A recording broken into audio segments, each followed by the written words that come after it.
Avez-vous retrouvé une vie normale? Croyez-vous au super-état-providence? Par petites touches renaissent parfois difficilement votre activité, vos espoirs, vos projets, vos envies de liberté.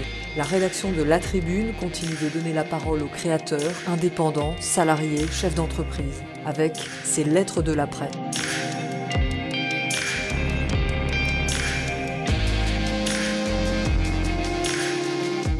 Aujourd'hui, Jérôme Lehmann, directeur général de Helpline, dans notre newsletter de 12h.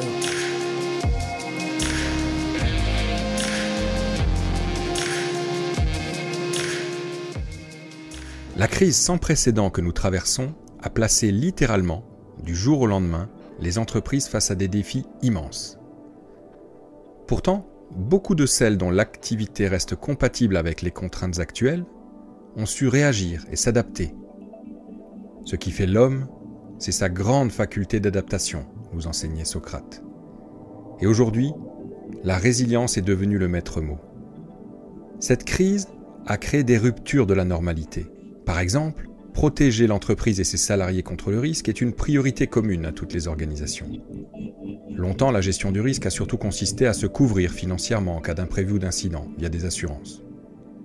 Dans un monde stable où les risques sont relativement bien identifiés et anticipables, ce modèle fonctionne très bien. Mais dans un monde qui se transforme et où les risques changent, se protéger devient beaucoup plus complexe. La crise sanitaire liée au Covid-19 en est une cruelle démonstration. Nous ne pouvons que saluer les mesures exceptionnelles mises en place par l'État pour aider les entreprises, notamment d'un point de vue financier. Mais nous savons que dans cette crise, la continuité d'activité ne dépend pas que des aides financières. Pour un très grand nombre d'entreprises, il a surtout été question de répondre aux contraintes imposées par le confinement. Et pour toutes celles dont l'activité n'est pas incompatible, l'enjeu et l'urgence sont tenus en un mot, le télétravail. C'est la capacité à mettre très rapidement les collaborateurs en télétravail dans les meilleures conditions possibles, disponibilité des outils, sécurité, confort, qui a permis à bon nombre d'entreprises de poursuivre leurs activités. Bien évidemment, le télétravail ne fait pas tout, et nous pensons à toutes les entreprises pour lesquelles il n'a pas été une réponse dans le contexte actuel. Nous savons aussi que nous ferons face à d'autres crises de toute nature et à différentes échelles. Et le Covid-19 nous enseigne que les ruptures de la normalité peuvent survenir sans prévenir, sous des formes que personne n'attendait. Il faut en être conscient, à chaque crise, ses spécificités. Que ce soit à l'échelle du pays ou de l'entreprise, l'impact économique d'une crise est proportionnel à la durée d'interruption de l'activité. Absorber le choc et reprendre l'activité aussi rapidement que possible est essentiel, parfois vital. Mais alors comment être prêt à faire face aux différentes crises qui peuvent nous toucher, sachant que chacune est unique et souvent imprévisible. Là aussi, certains enseignements peuvent être tirés de la crise actuelle. Beaucoup d'entreprises disposent d'un plan d'action en cas de crise. Avant le Covid-19, certaines n'ont jamais eu besoin d'y avoir recours. Avec le Covid-19, rares sont celles qui ne l'ont pas déclenché.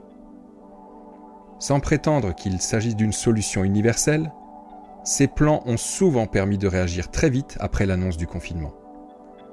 En l'occurrence, il a été question de déclencher les procédures techniques et organisationnelles permettant de mettre les salariés en télétravail.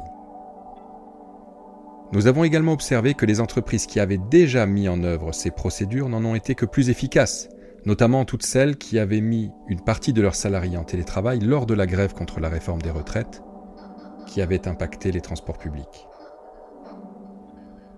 Si chaque crise a ses spécificités et qu'il n'est pas possible de toutes les anticiper, il n'en demeure pas moins qu'il existe certains dénominateurs communs qui permettent de mieux réagir en cas d'interruption de l'activité.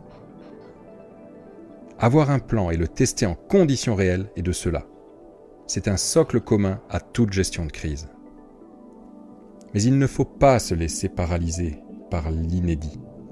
Si la crise que nous traversons est inédite dans son ampleur, son impact et sa durée, il faut, du point de vue de la gestion du risque, savoir la considérer comme un scénario venant s'ajouter à une liste infinie de situations de crise possibles. Il ne s'agit pas ici de banaliser la crise sanitaire du Covid-19. Elle est exceptionnelle à tout point de vue et elle nous marquera pendant encore très longtemps. Mais elle ne doit pas nous paralyser. Elle doit au contraire nous permettre de ressortir encore plus fort en tirant les enseignements avec l'humilité qu'elle nous impose. Cette capacité, c'est la résilience. La résilience se prépare, se teste et s'améliore au fur et à mesure. Il n'est jamais trop tard pour la mettre en œuvre et elle ne sera jamais aussi efficace que si elle est portée et mise en œuvre par tous.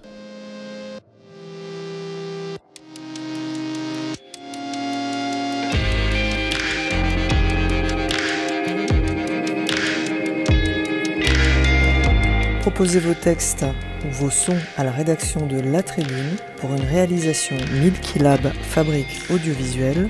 Musique I'll Follow You par Density and Time. À demain.